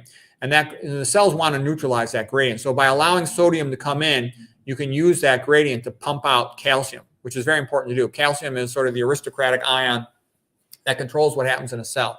The reason I'm going through this is because people will sometimes say there was a disagreement between Dr. Kempner and Dr. McDougall. Dr. Kempner emphasized you got to get their dietary sodium intake down as low as possible. He was often treating patients that started out with systolics in the 200s, chronically hypertensive, I'm sure with calcified arteries all over the place.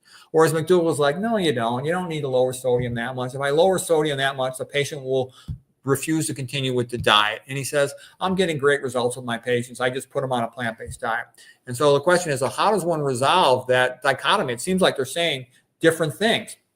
And the magic is you got to look at the ratio of potassium to sodium, okay? And basically, the amount of potassium and sodium inside a cell, they're both positive. They're both cations. They make up the majority of cations inside a cell, like 98% of them. And they have to remain constant because otherwise you would change the osmolality of the cell and the water would rush in and make the cell burst.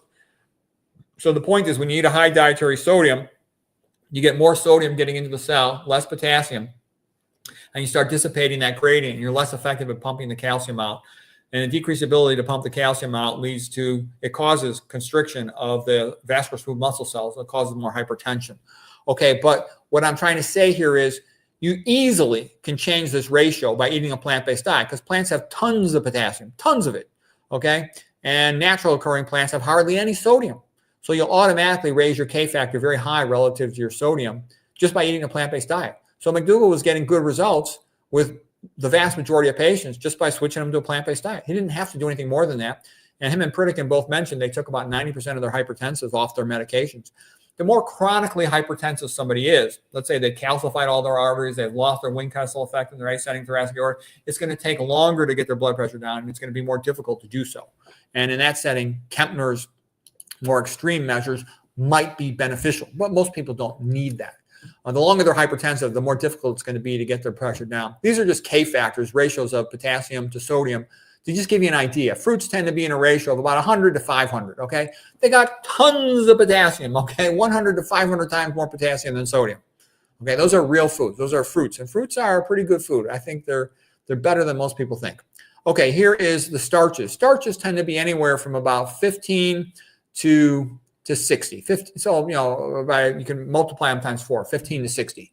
And that's a good place to be.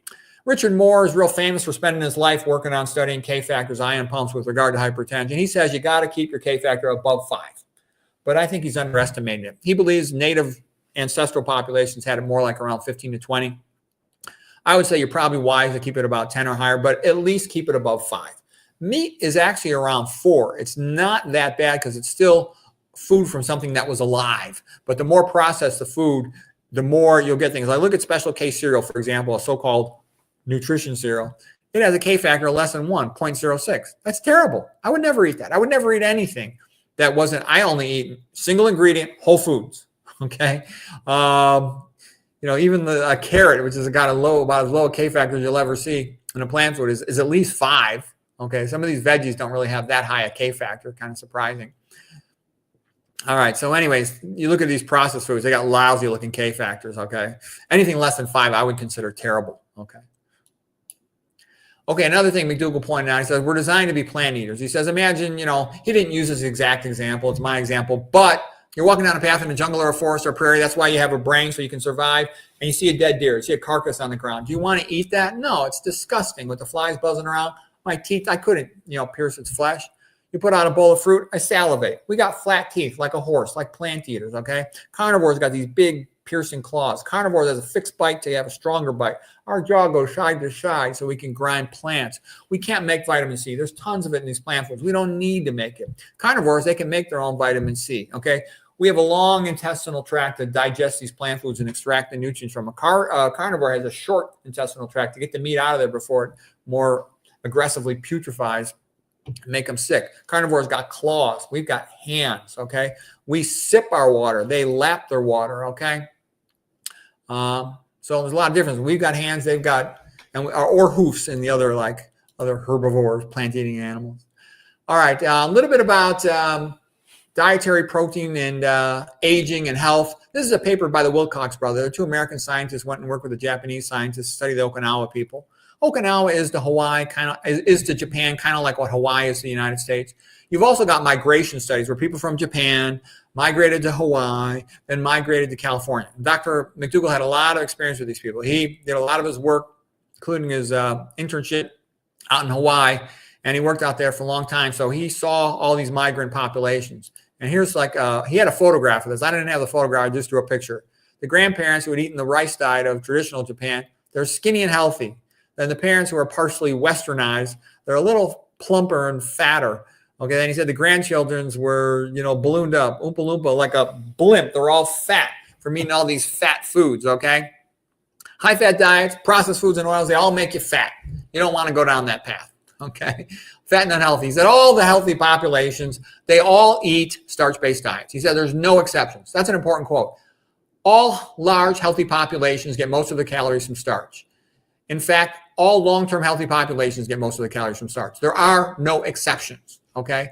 The Asians ate mostly rice. Okinawans also ate a lot of sweet potatoes. The Mayans and the Aztecs ate the corn. The Incas, potatoes and quinoa in South America. The ancient Egyptians ate wheat. Okay, they're all starch-based. There's no fruit-based populations. Now, don't get me wrong. I think fruits are quite good, and a lot of people are strongly emotionally attached to fruits. They don't satisfy hunger as well. They're harder to store. They often have seasonal availability. But yes, a lot of people can eat a lot of fruit and be pretty healthy. And you got to exercise more. They do have more fructose. I'm not getting into all the biochemistry issues on that. Dr. McDougall especially emphasized how starch would cure his patients. And I can tell you, I think that's the most important thing I ever learned in over 30 years of being a doctor is that humans are designed to eat a starch-based diet. And that's why McDougall called his book The Starch Solution, because he was curing all these patients and is preventing all these diseases. Starch is a polymer of glucose wrapped in fiber. It takes time to peel the fiber off by the intestinal tract. That creates the effect of like a slow-release energy pill. It also makes it low caloric in density, so it stretches the stomach to satisfy your hunger. And by stretching the stomach and satisfying your hunger, you get early satisfaction of hunger by being slowly absorbed. You get a long-term, relatively normal blood glucose curve. So you satisfy your hunger with the fewest number of calories, which keeps you thin, trim, and healthy. If you ate just simple sugars, you tend to spike your glucose too rapidly. Your pancreas overcompensates, releasing too much insulin, and you get rebound hypoglycemia, okay? So for a lot of people, that's a problem.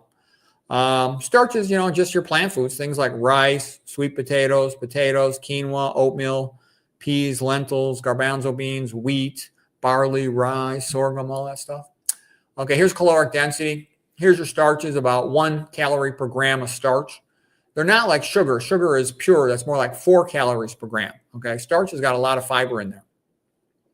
Oil is the worst. It's just liquid fat, 9 calories per gram. So it's not going to stretch your stomach, and you're going to have many thousands of calories in there. Okay, nuts and seeds are also very fat. Okay, that's why I'm not a fan of nuts and seeds, even though I know a lot of people think that they're wonderful. I don't like them. They're high in fat. They're high in advanced glycation end products. I'm not a fan of that. Okay, vegetables are very low in caloric density. And if you want to lose weight, eating veggies is actually a good strategy. The low caloric density stretches your stomach and helps satisfy hunger with fewer calories. Okay, here's the blood glucose curve. You eat the starch alone, you get a little spike in your blood glucose. That's normal, but it stays relatively normal for a prolonged amount of time. If you eat fat first, the fat causes insulin resistance, and then this is blood glucose level. The blood glucose level stays prolonged for a long amount of time. So that's postprandial hyperglycemia. This is our rebound hypoglycemia. Here's our Goldilocks zone, or where you want to be, the golden mean of Aristotle with starch alone. If you eat the fat first, then the carbohydrate, you get this hyperglycemia. I even made an additional curve. I got carried away with these curves. So this is the problem with the high-fat diets. They keep you in insulin resistance, and you have this prolonged hyperglycemia, which starts causing secondary damage, like I alluded to earlier with the Michael Brownlee paper. Something that's not quite as high in fiber, as the starches will give you an intermediate benefit. A lot of fruits are like that. They're still good, but the starch is a little bit better. Okay, but they're good. How do things come down? It takes a long time to lose all the weight, but it starts happening right away, but it takes time. Hemoglobin A1C takes a little more time to come down. It's like a measure of glucose control the last 3 months. Blood glucose will come down rapidly, okay? Blood pressure is more variable because it depends on how long you've had it, how diseased the arteries are. Medications can often come off pretty fast. You don't want to be over-treating diabetes or hypertension. You could drop the pressure too low, drop the sugar too low. Okay, here's a key thing that McDougall noticed. He noticed that conventional medicine sees every disease as a different disease. So D is for disease. It'll see these, diseases, all these common diseases as 15 different diseases. And it has a different medication for each disease. I call it match the ill to the pill and send a bill. It's a great way to sell a lot of drugs, but the patient's never cured. You can't cure a dietary disease with a pill. And there's the old saying that there's a fundamental conflict of interest in drug-based medicine, that if you cure the patient, you lose a customer. Okay, whereas McDougall, would notice that the conventional doctors don't know nutrition and epidemiology. And it's like the old quote from the Bible, Matthew 15:4. If a blind man leads a blind man, they both will fall into the ditch. The doctor themselves doesn't know. Lots of doctors are fat, hypertensive, and diabetic, okay? from this painting by Bruegel. All right, whereas McDougall would say, well, gee, all these diseases seem related. These other diseases seem related. And even if I don't know exactly how they're related, all I know is you put them on a low-fat, starch-based diet with no oil, and the patient gets better. So you don't have to know why. The patient gets better. That's what matters. Eat this, and you'll get better. McDougall would recommend patients start out eating 90% of their calories from starch, 5% from veggies, 5% from fruits. He says that gets patients better. And he says, if you think you've tried everything else, then try eating just only sweet potatoes for about 4 months. Because that's the ultimate in diet therapy. See what happens. Because until you've tried that, you haven't tried everything you can do with diet. And he cured more patients than any doctor who ever lived. I know Kempner had 19,000 through his clinic. McDougall had about 12,000, but McDougall also cured tons of people through his books and his internet videos and conferences and his clinical conferences, weekend conferences and stuff. Okay, this is what I call the 5 wounds of the village idiot. So what am I talking about here? Dr. McDougall had pointed out that stents and cabbage, stents are coronary artery stents, cabbage is coronary artery bypass graft for chronic angina, chronic chest pain due to CAD, coronary artery disease. They provide no benefit, no significant benefit in longevity, in the length the patient lives. Okay, so to go through all that trouble and get no benefit in longevity, not very smart. So these are the 5 wounds of the cabbage patient. They do a cardiac cath initially from the right inguinal area through the common femoral artery and vein. They then, at the time of surgery, they go through the right internal jugular vein, place a Swan-Ganz catheter to measure pulmonary artery pressures. So they'll leave the sheath in for a while, corded sheath, okay, in the IJ. They're going to put in a mediastinal tube right here. They're going to put in a left chest tube over here, and they're going to do a sternotomy, median sternotomy there to get access to the heart, to staple in the grafts. Okay, so those are, I call them the 5 wounds of the village idiot. Now here is, why would I say such a thing? How would I have the nerve to say such a thing? Here's a real famous cardiac pathologist, okay? This is William C. Roberts, okay? And he did many thousands of autopsies on patients with coronary artery disease, patients who died from cardiac arrhythmias, from myocardial infarctions, et cetera. And he looked at the autopsy specimens. He looked at also the specimens from surgery. And here's where he came to the conclusion. Coronary artery disease, it's always diffuse. There's no such thing as single vessel coronary artery disease. That's a myth. And he said he never sees that. In all of his autopsies, it's always diffuse, and it's always diffuse in similar severity. He also confirms that, atherosclerotic plaques look like an organizing hematoma, a clot. They're laminated, they recanalize. Okay. And he says if you feed a high-fat diet to plant-eating animals, the herbivores, they all get atherosclerosis. So anyways, he mapped this out in great detail in thousands and thousands of autopsy, making the point that, if you bypass one little spot, you stent in one little spot, the patient's not going to live longer because the atherosclerosis is everywhere. It's never in just one spot. Cardiac cath underestimates disease because when you measure stenosis on cardiac cath, you're comparing it to an adjacent disease segment. I couldn't get you any better pictures because the cardiac journals wouldn't let me see the pictures unless you subscribe to the journals. Okay, so I just got this from one of his lectures. He has a YouTube channel, William C. Roberts, and he's got good videos. I thought it was funny. So here's this guy. He's like one of the most famous atherosclerosis researcher who ever lived, the best cardiac coronary artery disease pathologist who ever lived, and he makes videos about atherosclerosis based on his thousands of coronary artery disease autopsies in patients who died of heart attacks. And he'll have like 20 views, 30 views, and then you got all these paleo keto, retards and liars, and they'll have like 100,000 views when they talk about atherosclerosis. It's ridiculous. Believe me, this guy knows a lot. Okay. All right. So now talking about the 5 wounds, both hands, both feet, and the chest, the long spiral longinus in the side. They captured the blood when it came out, and that is the Holy Grail. And the Holy Grail was said to be able to heal anything. Well, what's the Holy Grail of medicine? So here's King John meeting at the round table with a vision of the Holy Grail. There's Mary, there's Heather, there's Dr. Lim, there's many other people who you might know. There's Jeff Nelson over here. There's Roy Swank, there's Dr. Kempner, etc. Okay? So the Holy Grail of healing is Dr. McDougall's low-fat, starch-based, vegan diet with no oil.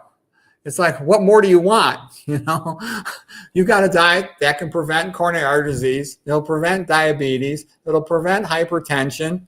It's going to prevent abdominal pressure syndrome. It's going to dramatically lower your risk of cancer, cerebral vascular disease, dementia, autoimmune disease. What more do you want? That's as good as it gets. I'm sorry, I can't give you anything better than that.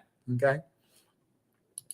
And here's his book. Dr. McDougall said the reason why I call the book Starch Solution because patients ask me, what can you do to help me with my problem? And I say to them, the solution to your problem is to eat more starch. The starch solution. There it is.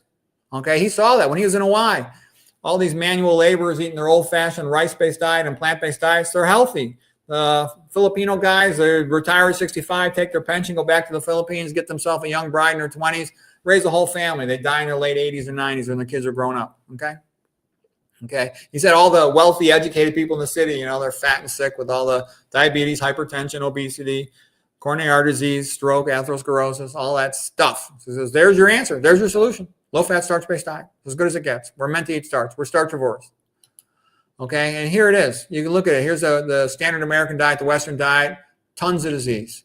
You look at the East Asians, Japan, Korea, China. Theirs was actually pretty good, you know, but the problem that they got in trouble is they smoked like chimneys. They were eating like 12 to 14 grams of sodium per day. That gave them a lot of trouble. And smoking cigarettes and eating all that salt gave them a lot of hypertension and a lot of strokes. If they hadn't done that, they're eating a pretty decent diet, like in Okinawa, for example. The Asian, like South Asians, the people in India, what gets them in trouble is they tend to eat way too much fried food. Okay, some of them eat a lot of dairy, you know, with the ghee and stuff and the yogurt, but the big thing is the fried food.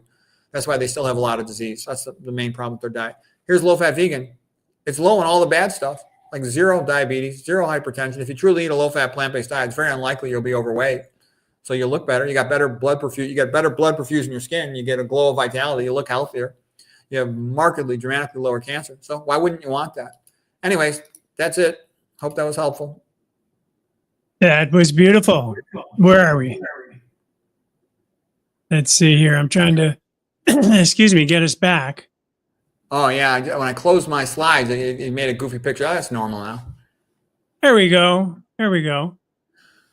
Peter, that was fantastic. As always, just more eye-opening presentation there. I want to say that you had recommended I get this book, the book you were just talking about, the Richard Moore high blood pressure solution, and it has really connected the dots for me, and how it's not just about cutting sodium, but as you talk about restoring the sodium potassium balance, and the way he explains it, just as you do at the cell level mechanism, it really makes it click. So it kind of reinforces everything you're teaching here and makes it feel like the changes, you know, are even more worth doing. So thank you for that recommendation.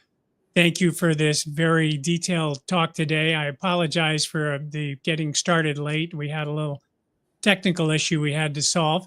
But if you found this presentation helpful, please make sure to give it a like, share it with someone who could use the message, subscribe if you haven't already, and that helps more people find this information.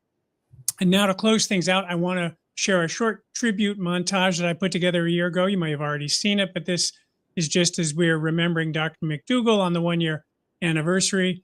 Thank you, Peter. Thank you, audience, for being here today. We'll see you again.